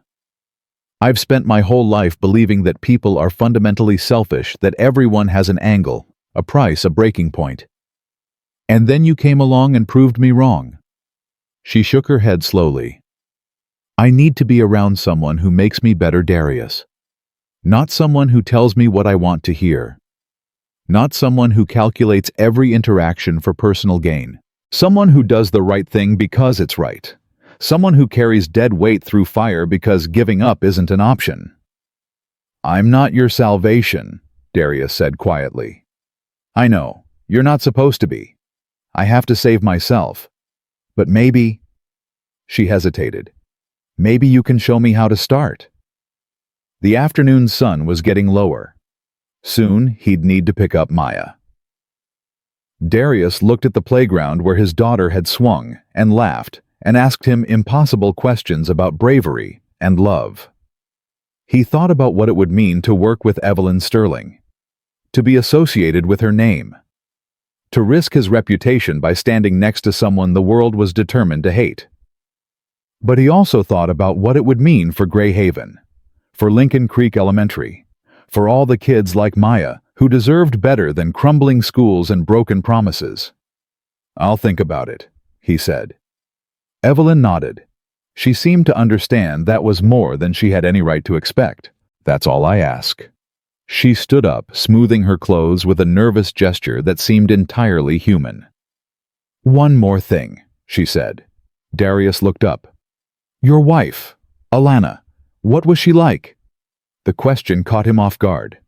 No one asked him about Alana anymore. They asked about the fire, about Evelyn, about his testimony. But no one asked about the woman who had given him everything worth fighting for. She was stubborn, he said slowly, and funny, and completely unimpressed by anything that didn't matter. She could walk into a room full of important people and make them all feel ordinary. Not in a mean way, just by being so genuinely herself that all their performances looked ridiculous by comparison. His voice softened. She used to say that life wasn't about what you accumulated. It was about what you contributed. Every person you helped, every kindness you put into the world, that was your real legacy. Not buildings or bank accounts, just the good you left behind. Evelyn listened without interrupting. When he finished, her eyes were bright with tears she didn't try to hide. She sounds remarkable. She was. I wish I could have met her. Darius looked down at his watch. Alana's watch. She wouldn't have liked you, he said honestly. Evelyn let out a small, sad laugh. I wouldn't have liked me either. But she would have given you a chance. That's who she was. She believed everyone deserved a chance to be better than their worst day. Do you believe that? Darius met her eyes. I'm still deciding. He stood up. I'll call you, he said. About the foundation. Give me a week. Take as long as you need. He walked away without looking back. But as he reached his car, he heard her voice one more time. Darius? He turned. Evelyn stood by the bench, small against the fading afternoon light. Thank you, she said. For everything. For saving my life. For telling me the truth. For not letting me become the villain in your daughter's stories. Darius didn't respond. He got in his car and drove to Maya's school, arriving just as the final bell rang. She ran to him like always, backpack bouncing, braids flying. "Daddy?" He scooped her up and held her close. "How was your day, Bug?" "Good, we learned about butterflies. Did you know they start as caterpillars, and then they go into a cocoon, and they change into something totally different?" "I did know that. Mrs. Patterson says it's called metamorphosis. That's a big word." "It is a big word. Do you think people can do that? Change into something totally different?" Darius thought about Evelyn Sterling, about the woman in the marble lobby and the woman on the park bench, about cruelty and regret and the long, hard road between them. "I think some people can," he said carefully. "If they really want to, if they work really hard at it." Maya considered this, like a caterpillar working hard to be a butterfly. Exactly like that. That's good, she decided. Everyone should get to be a butterfly. Darius buckled her into her car seat and kissed her forehead. "You're very wise, you know that." "I know," she said solemnly. "I'm advanced." He laughed, really laughed, and started the car. That night, after dinner and bath time and the long version of a story about a caterpillar who was afraid to change, Darius sat in his quiet apartment and made a decision. He pulled out his phone and typed a message to Evelyn. "I'll do it, but I have conditions." Her response came within minutes. "Name them." "First, Maya stays out of it. No press, no photos, no public anything involving my daughter." "Agreed." "Second, I have veto power over any project I think is corrupt or performative. If I say no, it means no." "Agreed." "Third, you don't get to use me as proof that you've changed. I'm not your redemption arc. I'm a partner, not a prop." A longer pause. Then, "Agreed. Anything else?" Darius looked at his watch. The second hand swept forward, patient and certain. "Fourth, you keep going to therapy. Whatever you're working through, you don't stop. You don't get to quit when it gets hard." "How did you know I was in therapy?" "Because you're asking the right questions. That doesn't happen without help." Another pause. "Agreed. Is that everything?" Darius typed his final condition. "Fifth, someday, when the time is right, you tell Maya what you learned. Not about the fire or the trial, about change, about second chances, about what it really means to be brave." He sent the message. For a long time, there was no response. Darius started to wonder if he'd asked for too much. Then his phone buzzed. "I would be honored." Darius set down the phone. He didn't know what the future held. Didn't know if Evelyn Sterling could really change, or if the foundation would make a difference, or if any of this would matter in the end. But he knew one thing. He was done waiting for the world to be better. Done hoping someone else would fix what was broken. It was time to build. The next morning he woke up early and made pancakes. Maya came shuffling out in her pajamas, rubbing sleep from her eyes. "Daddy, why are you up so early?" "Because today's the first day of something new." "What something new?" Darius flipped a pancake and smiled. "Remember when I told you that sometimes doing the right thing makes a lot of noise?" Maya nodded. "Well, now we're going to make some noise on purpose. Good noise. The kind that helps people." Maya's face lit up. "Are we going to be heroes?" Darius knelt down to her level. He took her small hands in his. "We're going to try. And even if we don't succeed at everything, we're going to try. Because that's what matters. Not winning. Trying. Every day. Even when it's hard." Maya threw her arms around his neck. "I think Mommy would like that," she whispered. Darius held her tight. "Yeah, Bug. I think she would too." The watch ticked against his wrist. Alana's voice echoed in his memory. "It's about what you contribute. Every kindness you put into the world, that's your real legacy." He was ready to contribute. He was ready to build something that would last longer than any tower. The pancakes started to smell done. Maya pulled back and sniffed the air. "Daddy, the pancakes." I know." He jumped up and rescued them just in time. "See, I'm saving everything today." Maya giggled. And for the first time in a very long time, the future felt like something to move toward instead of something to survive. 6 months passed like water finding its way downhill, sometimes slow, sometimes rushing, always moving toward something inevitable. The trial came and went. Evelyn Sterling stood in the courtroom and pleaded guilty to criminal negligence. She didn't hide behind lawyers or technicalities. She didn't blame subordinates or claim ignorance. She stood at the podium and told the truth, every painful piece of it, while the families of the 43 victims watched from the gallery. Darius was there that day.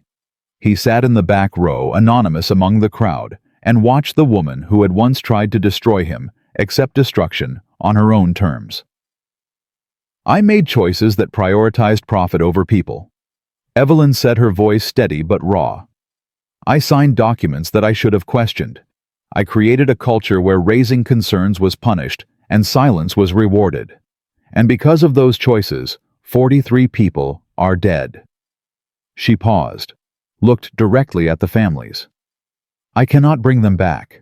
I cannot undo what was done. But I can tell you that I will spend the rest of my life trying to make sure no one else has to sit where you're sitting. No one else has to bury someone they love because a corporation decided their life was less important than a quarterly report." The judge sentenced her to 4 years. She accepted it without appeal. As the bailiffs led her away, Evelyn's eyes found Darius in the crowd. She didn't smile, didn't wave, just held his gaze for a moment long enough to say something that didn't need words. Then, she was gone. Darius walked out of the courthouse into a gray afternoon. Reporters shouted questions, cameras flashed. He ignored all of it. He had work to do. The Arcadia Memorial Fund launched quietly without press conferences or ribbon cuttings. Darius insisted on that. He didn't want fanfare, he wanted results. The first project was Lincoln Creek Elementary. Construction began in spring just as the cherry blossoms were starting to bloom. New classrooms, a real gymnasium, a library with windows big enough to let the sunlight stay. Safety systems that actually worked, inspected by engineers who had no connection to Sterling Arcadia Group. Maya watched the construction from across the street, her hand in her father's. "Is that going to be my school?" she asked. "It already is your school," Darius said. "We're just making it better." "Why?" "Because you deserve better. All the kids deserve better." Maya thought about this. "Is this because of the fire?" Darius knelt down to her level. They didn't talk about the fire often. He'd told her pieces of it enough to explain why their lives had changed, not enough to give her nightmares. "Partly," he said. "A lot of bad things happen because some people made bad choices. But sometimes when bad things happen, you can turn them into something good. You can take the hurt and use it to help other people so they don't have to hurt the same way. Like when I fell off my bike and then taught Emma how to use the brakes so she wouldn't fall." Darius smiled. "Exactly like that." Maya nodded seriously. "So, you're teaching the whole city how to use the brakes?" "Something like that, Bug. Something like that." The months continued to pass. The fund grew. Projects multiplied, not just schools, but community centers, worker protection programs, whistleblower support services. Claire Bennett joined the team, her guilt transformed into tireless dedication. Marcus Turner came on as a construction consultant, making sure every building they touched was safer than code required. Darius found himself in meetings with city officials, union leaders, policy experts. People who had never given him the time of day now listened carefully to what he had to say. It was strange, this new version of his life. He still wore the same watch, still made the same pancakes, still told Maya the same bedtime stories about heroes who did the right thing even when it was hard. But something had shifted. He was no longer invisible. And instead of feeling exposed, he felt seen. One evening about 8 months after the trial, his phone rang with a number he didn't recognize. "Mr. Cole, this is Jefferson Correctional Facility. You have a scheduled video call with inmate Evelyn Sterling." Darius had almost forgotten. They'd set up monthly calls to discuss Foundation business, but life had been so busy that the dates blurred together. "Put her through." The screen flickered to life. Evelyn appeared wearing the plain uniform of incarceration, her hair shorter than he'd ever seen it. But her eyes were clear. Bright, even. "Darius." "Evelyn. You look tired." "I've been busy." He leaned back in his chair. "The West Side Community Center opens next month. Full literacy program, job training, child care services. All named after victims' families." Evelyn's expression softened. "I saw the proposal. It's good work." "It's your money." "It's our work." She emphasized the word. "I may be in here, but I read every report, every proposal, every update you send, and I have notes." Despite himself, Darius almost smiled. Prison hadn't dulled her edge, just redirected it. "What kind of notes?" "The job training program needs better connections to local employers. We're teaching people skills, but then they're graduating into a job market that still doesn't know we exist. I have some contacts from my previous life who might be willing to partner if you're open to it." Darius raised an eyebrow. "You want to call in favors from prison?" "I want to use whatever influence I have left for something that matters." Evelyn's voice was firm. "I spent 50 years building a network for the wrong reasons. The least I can do is use it for the right ones." They talked for an hour. Business mostly, but other things too. Evelyn asked about Maya. Darius told her about the science fair project, the lost tooth, the ongoing saga of the dinosaur princess firefighter, who had now expanded into a 12-part series. "She sounds incredible," Evelyn said. "She is." "You're lucky." "I know." A pause. Something shifted in Evelyn's expression. "I've been thinking a lot about what you said," she began. "About redemption. About whether people can really change. And I don't know if I've changed, not really. I still wake up some mornings and my first thought is how to optimize, how to maximize, how to turn every situation into an advantage." She shook her head. "The instincts don't go away. The programming doesn't just delete itself." "So what do you do?" "I choose differently. Every time those instincts come up, I ask myself, what would Darius do? What would Alana have done?" She smiled sadly. "I know it sounds pathetic. A billionaire using a maintenance worker and his dead wife as her moral compass. But it's the only thing that works." Darius was quiet for a moment. "It's not pathetic," he finally said. "It's human. We all need reminders of who we want to be. That's what the watch is for me." He held up his wrist. The screen quality wasn't great, but Evelyn could see it, the scratched glass, the worn leather, the second hand sweeping forward. "Still ticking," she observed. "Always. Like you. Like us," Darius corrected. "If you're serious about this, if you're really trying." Evelyn's eyes glistened. "I am. I promise you I am." "Then we're both still ticking, and that's what matters." The call ended. Darius sat in the quiet of his apartment and looked around at the life he'd built from the wreckage of disaster. The walls had fresh paint now. The furniture was newer, not expensive, but sturdy. Maya's artwork covered the refrigerator, a gallery of crayon dreams and construction paper hopes. It wasn't much, but it was theirs. The new Lincoln Creek Elementary opened on a crisp morning in October. The kind of day that made you believe autumn was a gift and not just a transition. Darius stood on the sidewalk with Maya, watching the crowd gather. Parents and children, teachers and staff, city officials and community leaders, all there to celebrate something that mattered. Claire appeared beside him, tablet in hand. "The mayor wants you to speak." "I already told him no." "He's insisting." "Then he can insist to someone else." Darius looked at his daughter.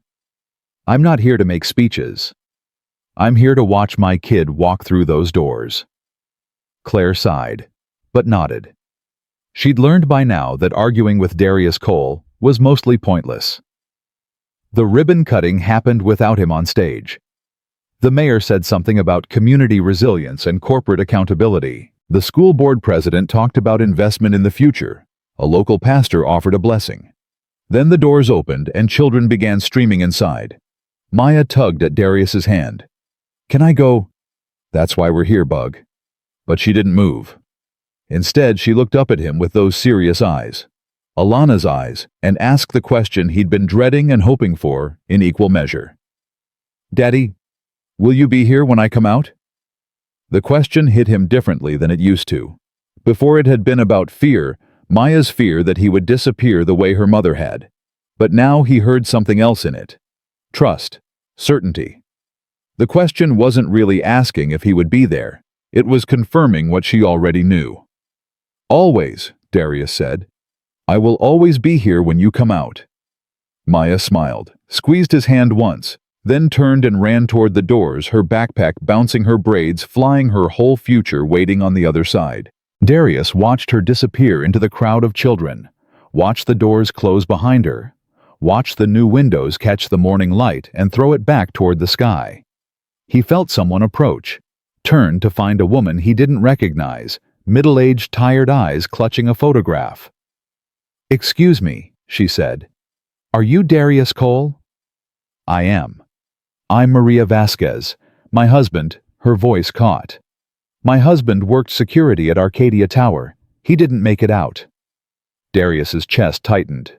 "I'm so sorry. I wanted to thank you." Maria held up the photograph, a man with kind eyes and a shy smile probably taken at some family gathering. "Roberto talked about you sometimes. Said you were the only one in that building who treated him like a person. Said you actually learned his name." Darius remembered Roberto. Third-floor security station. They used to trade stories about their kids during slow afternoons. "He was a good man," Darius said quietly. He was. Tears spilled down Maria's cheeks. "When I heard what you did testifying, starting the foundation, all of it, I knew Roberto would have been proud. He always said that place was rotten, but nobody wanted to listen. And then you made them listen. I wish I could have done more." "You did enough." Maria reached out and took his hand. "You did enough, Mr. Cole." Roberto would have said the same thing. She walked away, still clutching the photograph. Darius stood alone in the crowd, surrounded by celebration, feeling the weight of every name he couldn't save, pressing against the names he could still help. The watch ticked on his wrist. Tick. Tick. Tick. Alana's voice echoed. "It's about what you contribute." He was contributing. Day by day, name by name, one small kindness at a time. The afternoon stretched long and golden. Parents came and went. Children laughed and played on the new playground. Teachers explored their new classrooms with something like wonder. At 3:15, the doors opened again, and Maya came running out like she'd been shot from a cannon. "Daddy! Daddy!" She launched herself at him with the full force of 6 years of love. "How was it?" Darius asked. "Amazing. The library has a whole section just for dinosaurs, and the gym is huge. And my teacher, Mrs. Washington, said we're going to learn about butterflies again, but this time with real caterpillars. Real caterpillars. Real ones, we get to watch them do metamorphosis." Darius laughed and swung her up onto his shoulders. "That sounds incredible, Bug." "It is." She grabbed his ears for balance. "Daddy, yeah, I told my friends about you." "What did you tell them?" "I told them you're a hero, a real one. Not like in movies, but in real life." Darius felt something crack in his chest, the good kind, the kind that lets light in. "I'm not a hero, Maya. I'm just your dad." "That's the same thing," she said, as if it were the most obvious truth in the world. They walked home together. Maya chattering about her day from her perch on his shoulders, Darius listening to every word like it was the most important story ever told. Because it was. 2 years later, Evelyn Sterling walked out of Jefferson Correctional Facility on a Tuesday morning.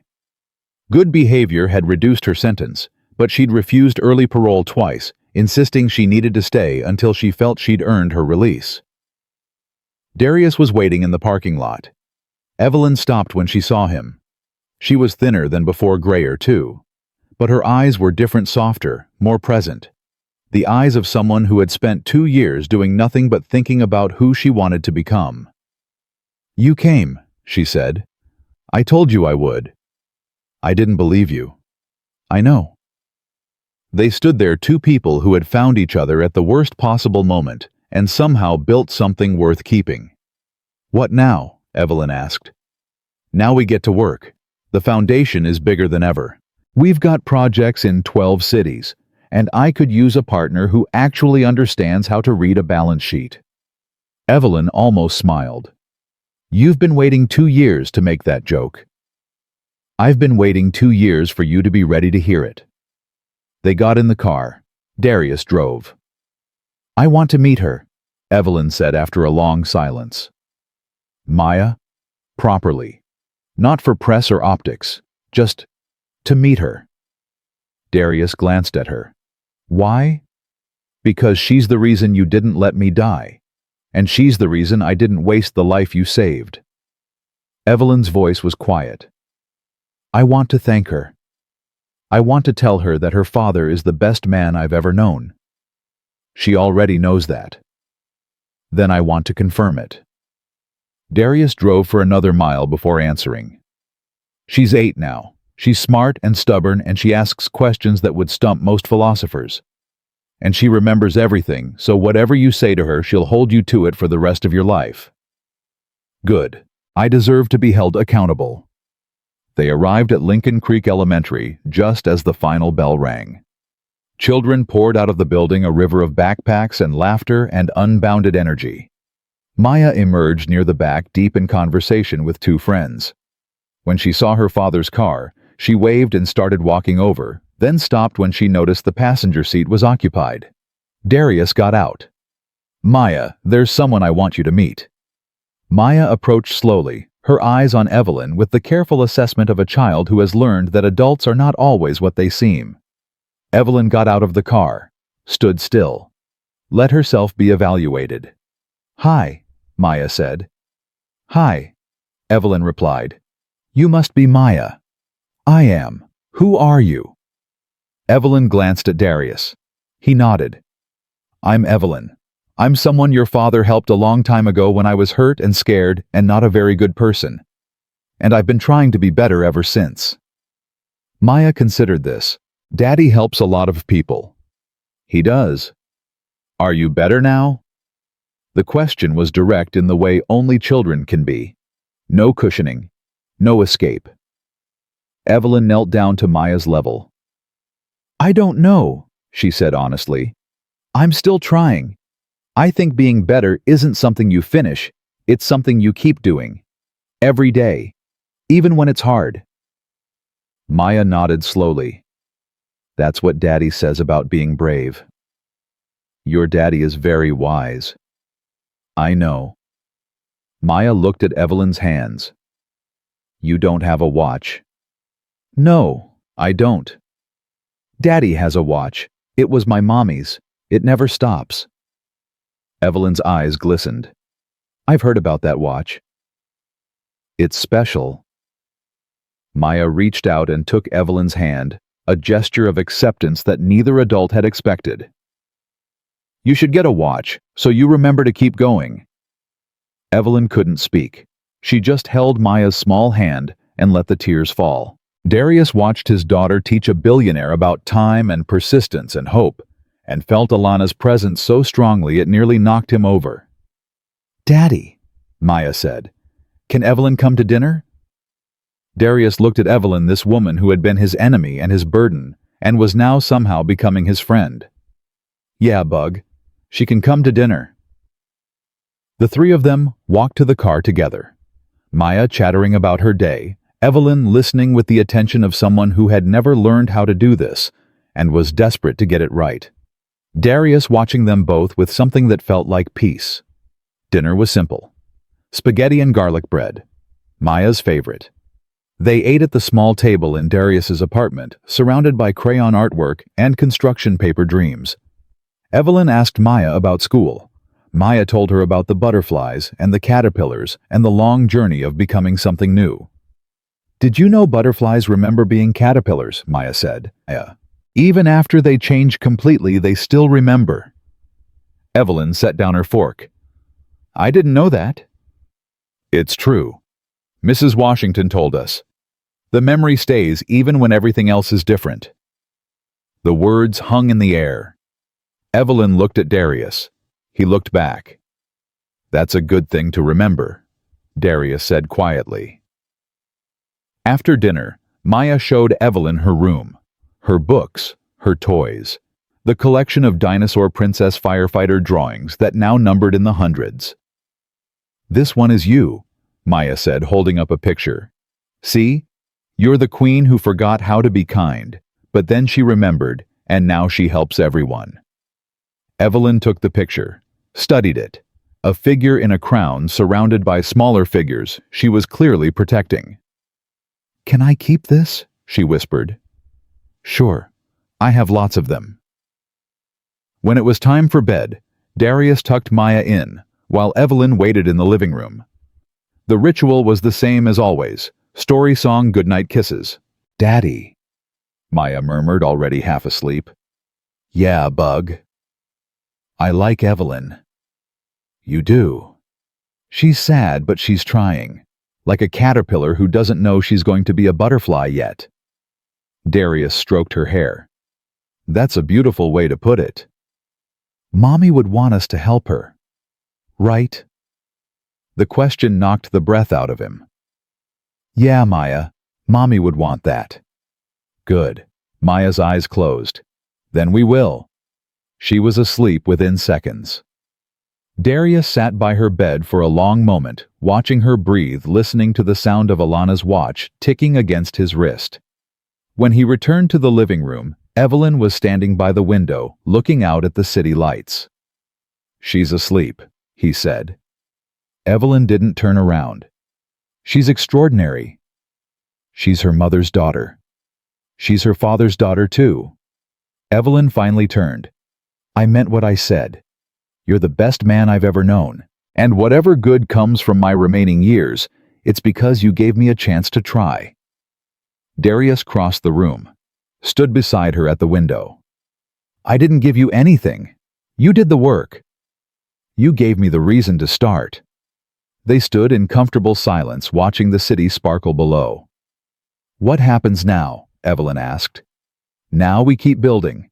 There's a youth center proposal waiting for approval. 3 more schools in the pipeline. A worker protection bill that needs lobbying support." "I meant with us. With this, whatever this is." Darius thought about it. About all the impossible things that had happened since that morning when he'd knelt on his kitchen floor fighting with shoelaces and trying not to think about the woman he'd lost. "I don't know," he admitted. "But I think that's okay. I think we figure it out as we go." "Like metamorphosis." "Like metamorphosis." Evelyn smiled a real smile without armor or agenda. "I'd like that," she said. She left an hour later. Darius walked her to the door. "Thank you," she said. "For dinner, for Maya, for all of it." "Thank you for showing up." Evelyn paused at the threshold. "That watch," she said. "Alana's watch. I finally understand why you wear it." "Why?" "Because it reminds you that time is always moving forward. That every second is a chance to do something that matters. That the people we love are never really gone as long as we keep carrying them with us." Darius looked down at his wrist. The worn leather, the scratched glass. The second hand sweeping forward with patient certainty. "She gave it to me so I'd never have an excuse to keep her waiting," he said. "And I never did. Not once." "You're not keeping her waiting now either." Evelyn's voice was soft. "You're living the way she would have wanted, building the things she would have built, loving the way she taught you to love." She reached out and touched his arm briefly. That's the real legacy, Darius. Not the buildings or the programs. The love. The love that keeps going even after everything else stops. She walked away into the night. Darius closed the door, leaned against it, let out a breath he felt like he'd been holding for 3 years. Then he walked to Maya's room and stood in the doorway, watching his daughter sleep. The apartment was quiet. The city hummed distantly outside, and on his wrist the watch kept ticking. Tick, tick, tick. Not marking what was lost, marking what could still be made. Darius Cole was not a hero. He was a father who had learned that love doesn't end when someone dies, it just changes shape. He was a man who had walked into fire because walking away wasn't an option. He was a builder who had taken the ruins of tragedy and constructed something worth believing in. He looked at his daughter, at the crayon drawings on the walls, at the life they had built together from grief and hope and stubborn persistence. Alana's voice echoed one last time. It's about what you contribute. Every kindness you put into the world, that's your real legacy. Darius smiled. He had contributed. He was still contributing. And he would keep contributing for as long as the watch kept ticking. Which was to say, forever. Because some things don't stop. Some things don't give up. Some things keep moving forward no matter what the world throws at them. Love was one of those things. Time was another. And Darius Cole, father builder survivor, was another. He turned off the hallway light, walked to his bedroom, lay down in the darkness and listened to the sound of his daughter breathing in the next room and the watch ticking on his wrist. Tomorrow there would be more work, more challenges, more chances to build something that mattered. But tonight there was peace. Tonight there was enough. And that was everything. The watch ticked on steady, stubborn, alive, not counting down to an end, but counting forward into a future that Darius Cole and his daughter would build together 1 second at a time, until the very last tick became the first beat of something new.